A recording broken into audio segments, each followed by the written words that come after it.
but I didn't get a billet out the Naval Academy, and so I'm gonna tell you this great story on perseverance because it really illustrates kind of what we talking about, how businesses need to work, all of that stuff.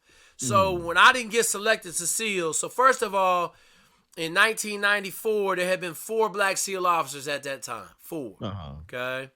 And I was the first qualified African American from the Naval Academy in 6 years. Damn. And so I assumed I was going to get a billet. But, you assume, you make an ass out of you and me. I didn't get one.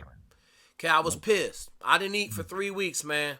3 weeks, I lost like 35 pounds. I didn't eat. Damn. I was so mad. But I had to come up with a strategy, man. I had to come up with a strategy to get what I wanted. And my sponsor, Jimmy Rowan, gave me this seal. It was a soapstone seal from Alaska. He said, listen, I'm going to give you this because you're going to be a Navy SEAL. I know a lot of SEALs, you're going to be a Navy SEAL. But you got to stay focused and committed to what you want to do. And so I sat down over that 3 weeks and I came up with this savage-ass gangster plan, man. And it required me to do a lot of things, man. I had a lot of hoops to jump through. I'll say, all told, I probably had to jump through 100 hoops in this plan, but I had it all planned out. And it included giving up my vacation after graduation. So after graduation, you get 30 days of vacation. I couldn't take those 30 days of vacation. I had to go to ship driver school the day after graduation. Right? So I did that. I had to train 7 hours a day and study at ship driver school so I could graduate near the top of my class so that I could get to choose what I wanted to do, right? I picked the worst ship in the Navy, USS Merrimack down in Norfolk, which turned out to be great. I had to go down. I went down to the ship on spring break to make sure that they didn't give me no crazy job so I could just be a deck division officer. All this in the setup plan. During that 3-week plan, I made this whole plan out. And the one thing I didn't stop on the plan was the amount of work I was willing to do. Okay? That was at infinity. Okay? I want to be a Navy SEAL. I didn't get it out the Naval Academy. Now I got to go drive ships for 2 years. But the big deal was you got to make the first lateral transfer board. So a lateral transfer board is you get qualified as a ship driver and then they let you apply for another job. Okay? But if you don't make it in that 1 year period, then you got to do 3 years on the ship instead of 2. Okay. So, long story short, man, I killed SWAS. I dropped fire on my PST, the physical standard test, to get into the SEAL teams. And I had already talked to Margaret, who's a community manager. Jimmy Rowan set me up with that one. Everything was grease. Now all I had to do was get something that normally took everybody else 18 to 24 months. I had to get it in 9 months. Okay. So I tell this because there's a bunch of little stories in this big story, but it all come back together. Okay. So, and I'm telling y'all this because from a business perspective, you got to play chess. You can't play checkers. Okay. You got to be thinking 10 moves ahead and have some contingencies if something doesn't go right.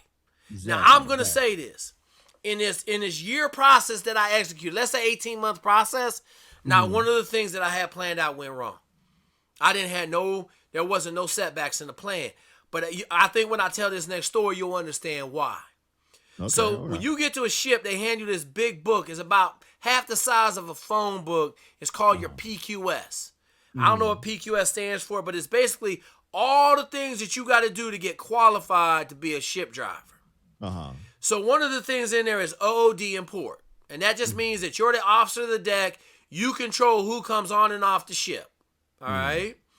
So I got on the ship on a Monday morning. I checked in. I got graduated from ship drivers on Friday. I drove down to Norfolk. I'd already bought a house. I moved into my house. I closed on Sunday. I moved in, slept on the floor Saturday. And then, on Sunday. And then Monday morning, I drove to my ship. So I reported on board my ship, and the first division officer was the first officer of the watch was like, hey, man, you good, man. You could go home for the rest of the day. We'll do all your paperwork tomorrow. And so I said, hey, man, can I get my PQS? He was like, sure, hang on. And he had it in a little binder for me. So I flipped to it, and I said, okay, we're going to bang out this OOD import today. All right? So in OOD import, you have to stand every watch on the watch cycle.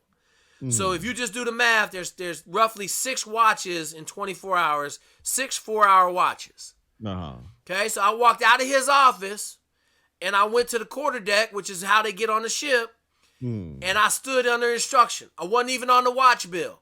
Wasn't supposed to do it. Okay, I stood on watch from noon till 4 in the morning. Damn. Okay, then I took a nap 4 in the morning. Okay?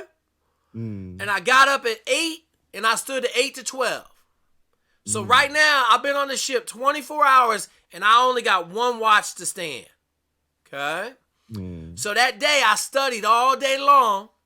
And then at the end of the day, I said, hey, sir, I need a board for O&D and port. He said, Jake, you ain't even on the watch bill. Boom. I pulled out my piece of paper, had all the signatures on it. He said, oh, you don't have the 4 to 8 watch. I said, don't worry about that. I'm going to take care of that tonight. I'll be ready for my board tomorrow. And so he was kind of a little flippant with me. He was like, all right, we'll give you a board tomorrow. You think you're ready? Yeah. Right? But see, I did all the prep work. Right? I did all the learning. I studied my butt off to know everything that they could ask me about officer of the deck in port. Okay? I got up that night. Notice I ain't been home yet. I didn't say I went home. I'm staying on the ship. Okay, so boom. Laid it down that night, got up at 4, stood to 4 to 8. Boom, had my board at 8 in the morning. He tried to set me up with some early stuff. Didn't miss a single question. Okay, you understand what I'm saying, Blaine? Yeah, exactly. Like they was trying to get me already. Exactly. But I had that armor on, that armor of hard work and preparation. Yeah. Okay, so then had that board at 8, blew the doors off that camp, and then when I got done, the captain of the ship was like, damn. Now, backstory, the captain of the ship was my company officer at the Naval Academy in my freshman year when I was really bad. But she didn't hold it against me, man. Bobby Spillane killed it for me. Like, she was awesome. She told everybody she didn't know me, but I knew she knew me. Yeah. Okay. Exactly. And so, boom, I got done with the board. They were like, go relieve the watch. I was like, what? They're like, yeah, when you get qualified, you go relieve the watch.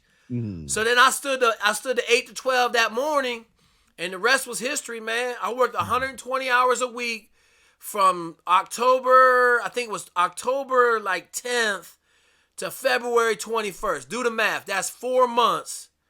And I got a qual that took 18 to 24 months to get. Damn. I got everything signed off. I made the first lateral transfer board. I beat 2 guys on my ship to surface warfare officer qual. I beat them. They had been on the ship for a year. And I got my pin before any of them. The pin is the thing that makes you a surface warfare officer. Okay. All right. Then I put my package in, and once again, everybody was kind of laughing at me. But they didn't know I had everything greased behind the scenes, right? Exactly. So I like to tell people, man, I come in the back door all the time, bro. You know, you go to a meeting or something, you come in the front door, there's always a couple people already sitting in there. Blaine, I'm always one of them dudes, man. So long story short, I got picked up for SEALs, man. And that's how I got there.